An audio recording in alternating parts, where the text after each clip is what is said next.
U.S. travel. Placing U.S. on UK Amber List does not make any sense.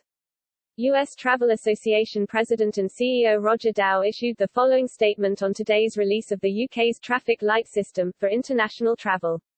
The UK's decision to put the United States on their amber status for reopening just isn't backed by the science. Putting the US on amber status ignores the scientific data regarding increasing vaccination rates, lower infection rates, and that the US has the right strategies in place to mitigate risk. The US needs to demonstrate leadership and come to the table with the UK and increase dialogue to allow for a reopening of travel with one of our most important international partners.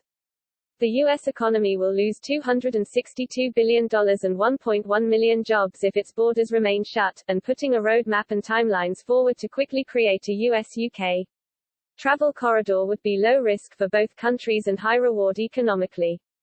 When do the new rules come into force? From 12:01 a.m. on the 17th of May. Until then, people have to carry a declaration form bearing one of a small number of reasonable excuses, including essential work, education, to provide care or attend a funeral or participate in elite sport. What do the green, amber and red lists mean for travelers? The color list each country is on will dictate whether and where passengers arriving from them need to quarantine. People coming from green list countries need a negative pre-departure COVID test, and they will not have to isolate at all upon their return. They will have to take PCR test on day 2 after their arrival. PCR tests are specified because they are more accurate than lateral flow tests. Those entering England from amber countries will need a negative pre-departure COVID test, have to isolate at home for 10 days and get a PCR test on days 2 and 8.